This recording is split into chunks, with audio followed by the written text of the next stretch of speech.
You know that gut-wrenching moment when everything suddenly feels too quiet, like the world is holding its breath just before it shatters into pieces? This is a story about that moment and the brutal truth that followed. It was raining that day. The kind of rain that clings to your skin, soaks through your clothes, and makes you feel like you're carrying the weight of the storm no matter how fast you move. I remember it so vividly because I was running. Not away from something, not toward anything, just late. I had left work early to surprise him. I even stopped to pick up his favorite sushi and a bottle of red wine we both loved. We'd been together for nearly 4 years. His name was Tyler. He wasn't the talkative type, but he had this quiet, magnetic charm that drew people in. We had moved into our new home just 7 months ago. It was supposed to mark a fresh beginning. I truly believed we were building something real, something that would last. But then I walked through the front door. And he wasn't alone. The first thing I noticed was the silence. Not the peaceful kind, the forced, staged kind that screams something is wrong. I stepped out of my shoes and saw a second pair of heels by the door. Not mine. I froze. My heart stuttered, then started racing like it was trying to escape my chest. A soft giggle floated down from upstairs.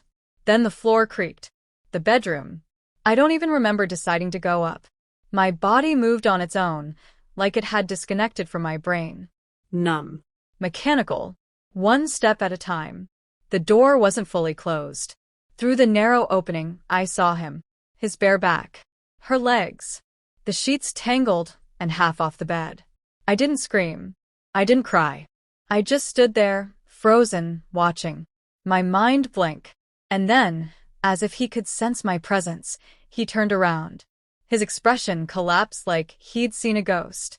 She shrieked and yanked the blanket up to cover herself. I think I stood there in complete silence for 10 seconds before I said anything. "Don't stop on my account." He began stammering, walking toward me like that would undo everything. I stepped back. I didn't want his skin anywhere near mine. "Who is she?" I asked, my voice calm in a way that felt foreign. The woman, she wasn't a girl, was probably in her late 20s. Long auburn hair, manicured nails, not a trace of guilt in her eyes. She looked at me like I was the one who had barged in. "I asked who she is," I repeated. Tyler rubbed his face and muttered something about how it's not what it looks like. That line. That pathetic, worn-out line. I laughed. A sharp, broken sound that caught me by surprise. "I'm sorry," I said, my voice bitter. "Is this not you inside someone who isn't me?" He didn't respond, just stared at me, eyes full of pleading and nothing useful. I turned around and walked out. I didn't take anything. I didn't slam the door. I just drove. And didn't stop until I reached the coast.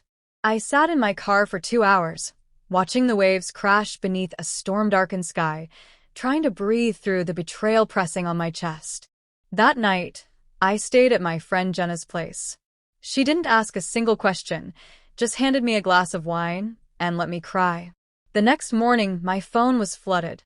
Missed calls, texts, some from Tyler, some from numbers I didn't recognize, probably hers. I didn't read any of them. I couldn't. But the thing that hurt the most wasn't what I had seen. It was what came after. Tyler didn't fight for me. Not really. Sure, he apologized. Said he made a mistake. Claimed he was confused. But there was no grand gesture. No showing up at my office. No desperate plea for forgiveness. He gave up so easily. 2 weeks later, I went back to the house to pack up my things. I made sure he wasn't there. He'd moved into a condo downtown. I packed quietly, room by room. Then, in the guest bedroom, a space we barely ever used, I found something that shattered me all over again. A drawer full of letters. Cards. Notes. None of them were mine. They were from her. Birthday cards. Movie ticket stubs. A photo of them together on a weekend trip to Vermont. They'd been seeing each other for over a year. He hadn't just cheated. He had built an entirely separate life behind my back. A secret relationship. A parallel reality. One note read, "I wish I could wake up beside you every morning. Soon." Soon. As in, they had plans. And the worst part? One of the letters was dated just 2 days before we closed on our house. The house we bought together. I collapsed to the floor and cried like I hadn't cried since the day my father died. The kind of soul-deep sobbing that shakes your whole body until there's nothing left. Something inside me broke that day. But something else also woke up. I didn't want revenge. I didn't want him back. I wanted me back. I blocked his number. I hired a lawyer. I listed the house for sale. I took what was mine and sold the rest. Every piece of furniture he had picked out gone. The throw blanket she probably once laid under, burnt.